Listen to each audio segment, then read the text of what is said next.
Why we get sick, the hidden epidemic at the root of most chronic disease, and how to fight it, by Benjamin Bikman, Ph.D. Introduction. I want to tell you about a puzzle. A very strange, very serious puzzle that doctors and scientists have been trying to solve for decades. Picture this. A man in his 50s develops high blood pressure. His doctor tells him to cut back on salt.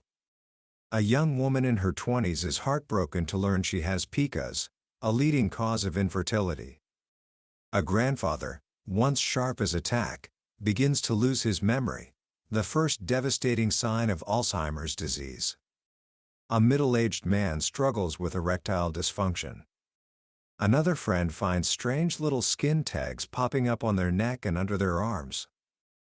On the surface, these problems seem completely unrelated. A heart issue, a reproductive problem, a brain disease, a skin condition. They affect different people, at different stages of life, in different parts of the body. You'd go to a different specialist for each one. And for a long time, we've treated them as separate, unlucky rolls of the genetic dice.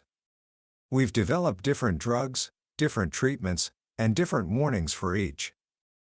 But what if they aren't separate at all? What if these aren't 5 different puzzles, but 5 different clues to the same puzzle? What if there was a single hidden epidemic lurking beneath the surface, a common thread connecting heart disease, Alzheimer's, infertility, and even some cancers? Well, that's exactly the world-changing idea at the heart of the book we're exploring today. Why We Get Sick by Drive. Benjamin Bikman. Drive. Bikman is a biomedical scientist, a professor, and a researcher who has spent his life studying the machinery of the human body. And what he's uncovered is something that every single person needs to understand. He argues that many of the chronic diseases that plague our modern world, the ones we fear the most, are not separate conditions but rather symptoms of one underlying disorder. A disorder that, according to recent studies, may affect up to 88% of adults in the United States, and most of them have no idea they have it. This hidden epidemic is called insulin resistance. Now, if you've heard of insulin, you probably associate it with diabetes. But that, drive, Bikman explains, is like only knowing about the tip of an iceberg. Insulin is one of the most powerful hormones in your body, and when it stops working correctly, it sets off a chain reaction that can slowly and silently damage every single system, from your brain to your bones. So, here's my promise to you. Over the next little while, we're going to pull back the curtain on this hidden epidemic. We're going to unravel this puzzle together. You will understand what insulin resistance is, how to find out if you have it, and most importantly, you'll learn the simple, science-backed steps you can take, starting today, to fight it. This isn't about some miracle cure or a complicated medical procedure. The solution, as you're about to discover, is already in your hands. And understanding it may be one of the most important things you ever do for your health, and the health of the people you love. Book summary. To understand the problem, we first have to meet the main character in our story. And it's not a villain. In fact, it's a hero. A humble, hard-working hero called insulin. Most people think of insulin as just a drug for diabetics, but it's a hormone your own body makes naturally. Imagine insulin as the master manager of your body's energy. When you eat food, especially carbohydrates, your blood sugar, or more accurately, your blood glucose, goes up. Your pancreas, a little organ tucked behind your stomach, releases insulin into your bloodstream. Insulin then travels around your body, knocking on the doors of your cells, your muscle cells, your liver cells, your brain cells. It's like a friendly delivery person with a key. It says, "Hey, there's energy here. Open up." It unlocks the cells, allowing glucose to move from your blood inside, where it can be used for fuel. This is incredibly important. If glucose stays too high in your blood for too long, it's toxic. So insulin keeps everything in balance. But here's what most people don't know. Regulating blood sugar is just one of insulin's many jobs. Drive. Bikman explains that insulin is what's called an anabolic hormone. That's a fancy word, but it just means to build up. Insulin's motto is grow. It tells your muscle cells to build new proteins. It tells your liver cells to store energy for later. It influences your sex hormones, your brain function, even whether your cells live or die. Almost every single cell in your body has a receptor for insulin, a tiny keyhole waiting for insulin's message. This is where the trouble begins. What happens when you shout, but no one listens? You shout louder. Insulin resistance is a condition where your cells start to go deaf to insulin's signal. The key is still there, but the lock is getting rusty. The cell doors don't open as easily. So, when your pancreas releases the normal amount of insulin, it's not enough to get the job done. The glucose stays stuck in the blood. Your body, in its wisdom, senses this. It thinks, well, if they can't hear me, I just need to yell louder. So, the pancreas starts working overtime, pumping out more and more insulin to force the cells to listen. For a while, this works.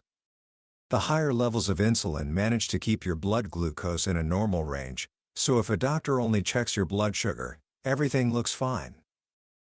But underneath the surface, you are now in a state of what's called hyperinsulinemia, meaning you have chronically high levels of insulin in your blood.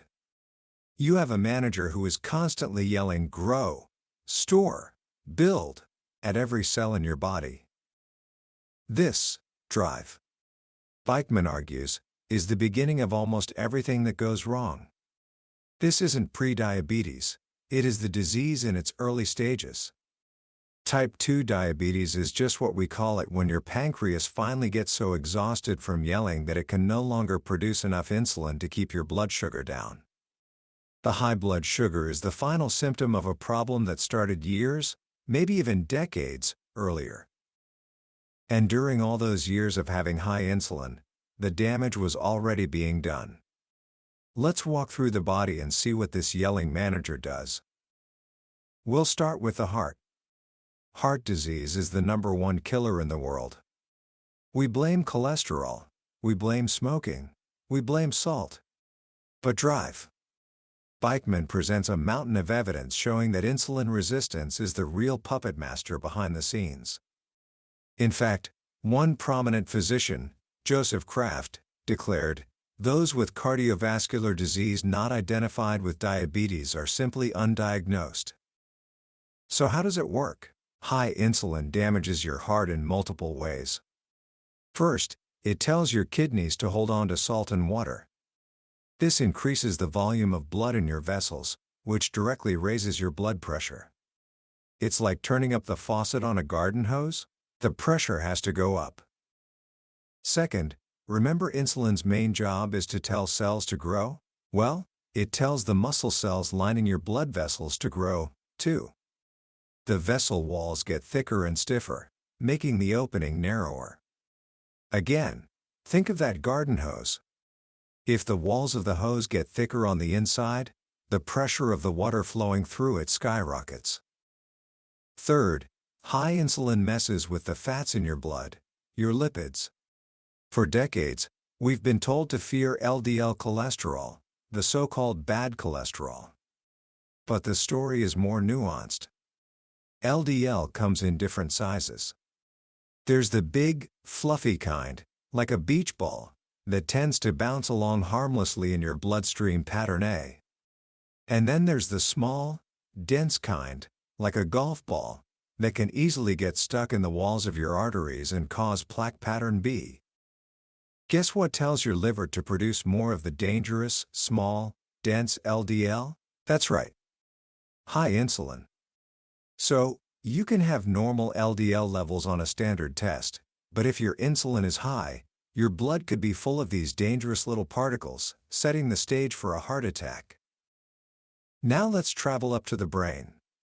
For a long time, scientists thought the brain didn't respond to insulin. We now know that's completely wrong. Your brain is a huge energy consumer, and insulin plays a vital role in helping it get the glucose it needs for fuel. It also helps with learning and memory. What happens when the brain becomes insulin resistant? It starts to starve. Even though there might be plenty of glucose in the blood, the brain cells can't get it inside. The engine is sputtering, running on empty. This state of brain energy starvation is a cardinal feature of Alzheimer's disease. The link is so strong, some scientists have started calling Alzheimer's type 3 diabetes. Studies have shown that for every 10 years a person has insulin resistance, their brain looks 2 years older than it should. The evidence is chilling. Your fasting insulin level is a more powerful predictor of your risk for Alzheimer's than your age. But the damage doesn't stop there. The silent scream of high insulin echoes through every system. In women, the ovaries are very sensitive to insulin. High insulin disrupts the delicate hormonal dance required for ovulation. It causes the ovaries to produce more male hormones, or androgens. This combination is the very definition of polycystic ovarian syndrome, or PCOS, the most common cause of female infertility in the world. Millions of women suffer from it, and at its core, drive. Bikman explains, PCOS is a disease of too much insulin. In men, high insulin is just as disruptive. It directly inhibits the production of testosterone. This low T that we hear so much about isn't just a random consequence of aging. It's often a direct result of poor metabolic health. And because healthy blood vessel function is critical for an erection, the same damage that high insulin causes to the heart's arteries also happens in smaller vessels, making erectile dysfunction one of the earliest warning signs of insulin resistance. Even cancer is part of this story. Cancer, at its simplest, is a disease of uncontrolled growth. And what is insulin's primary message? Grow. Cancer cells are smart in a sinister way. Many types of tumors, like those in breast and prostate cancer, develop far more insulin receptors than normal cells, sometimes over 6 times as many. They make themselves exquisitely sensitive to insulin's growth signal. While the rest of your body is going deaf to insulin, your cancer cells are listening with giant amplifiers, using that high insulin to fuel their rapid, deadly expansion. This is why people with hyperinsulinemia have roughly double the likelihood of dying from cancer. It even shows up on your skin. Those little skin tags on your neck or armpits, patches of darker colored skin, these are often outward signs of the high insulin levels inside your body, as insulin tells skin cells to grow and multiply too. Are you starting to see the picture? This isn't a collection of separate problems. It's one problem, manifesting in dozens of different ways. It's a tree with one root, but many, many poisoned branches.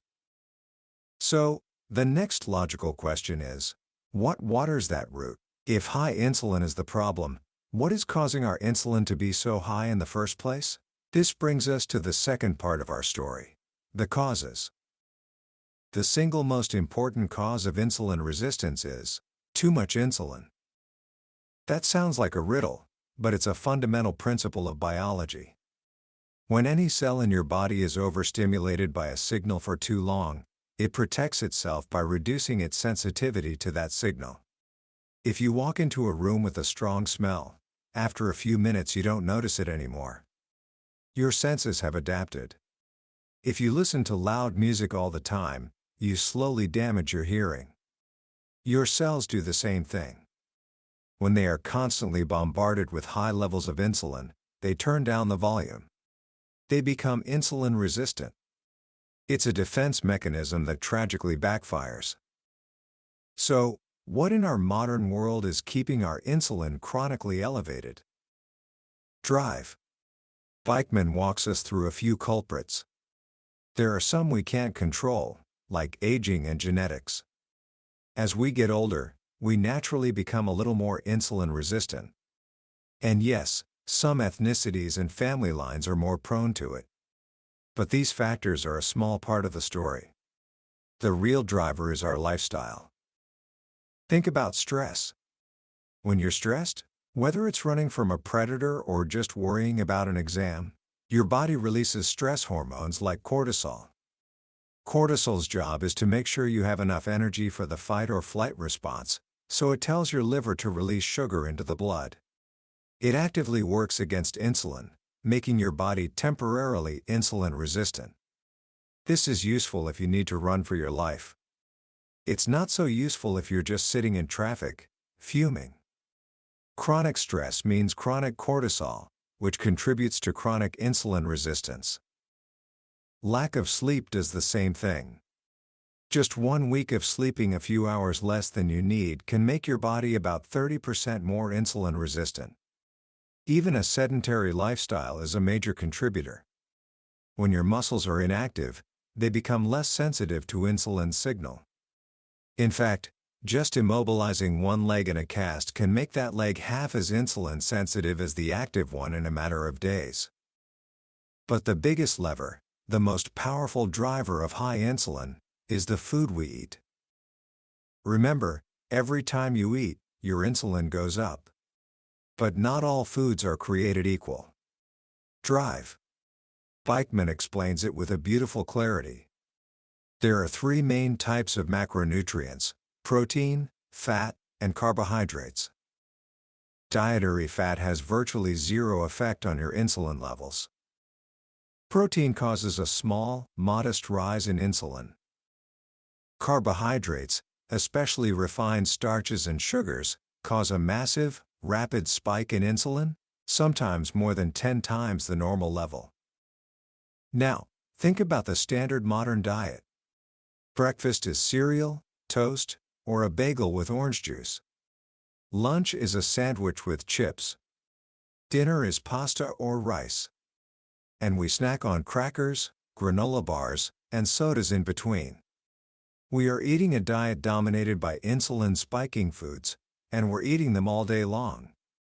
Our bodies are living in a constant flood of insulin, from morning until night. Is it any wonder our cells have gone deaf? This is the heart of the problem.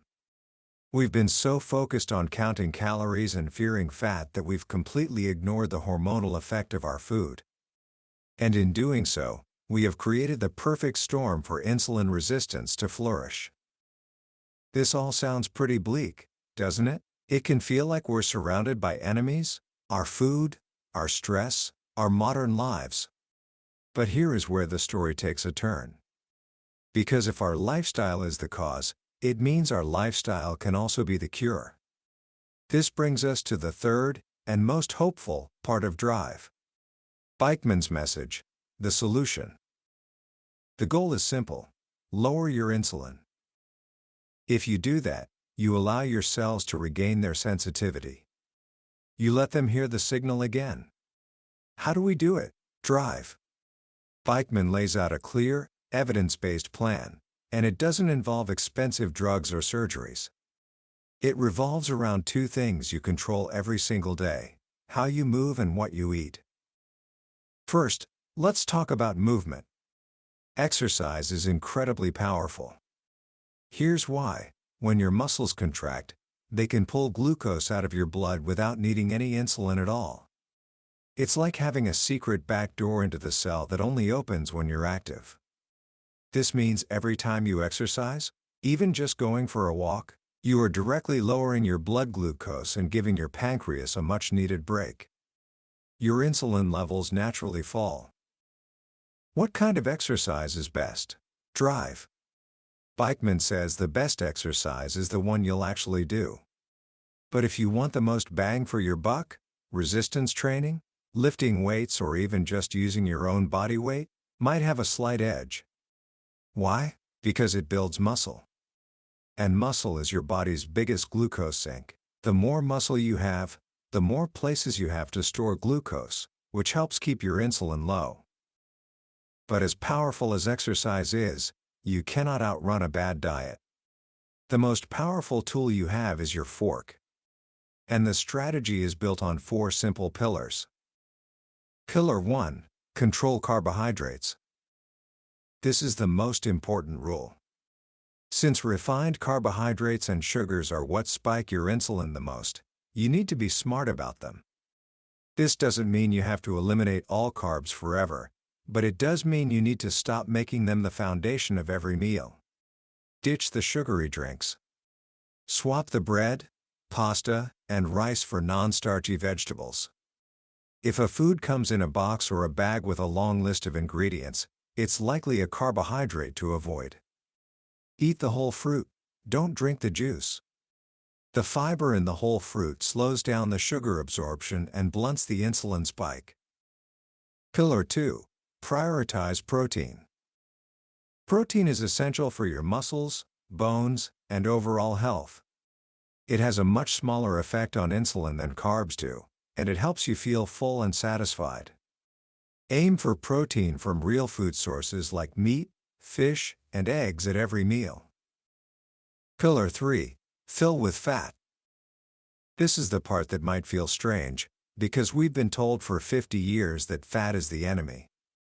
But as we've learned, healthy dietary fat has no effect on insulin. It provides steady energy and helps with satiety. So, don't fear fat. Embrace healthy, natural fats from sources like avocados, olives, coconut oil, butter, and the fat that comes naturally with your protein. Stop buying the low-fat versions of everything. The fat is almost always replaced with insulin-spiking sugar. Pillar 4. Watch the clock. This isn't just about what you eat, but when you eat.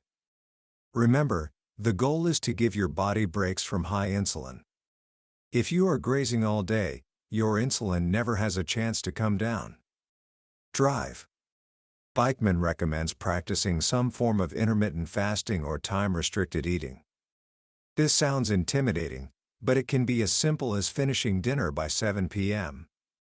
and not eating again until breakfast at 7 a.m. That 12-hour break gives your body a chance to lower insulin, reset its sensitivity, and start burning its own stored body fat for fuel. Control carbs, prioritize protein, fill with fat, and give your body time to rest between meals. It's that simple. It's not about starving yourself. It's about changing the fuel you give your body.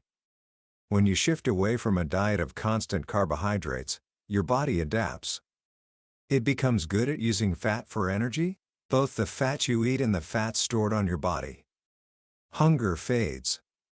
Energy levels stabilize.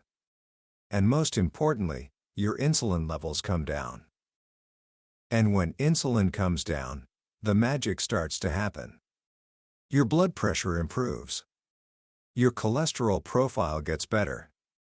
Your risk for heart disease, Alzheimer's, and so many other chronic illnesses begins to fall. You are not just managing symptoms, you are treating the root cause. You are solving the puzzle. Commentary. When you finish a book like Why We Get Sick, it's hard not to feel a mix of emotions.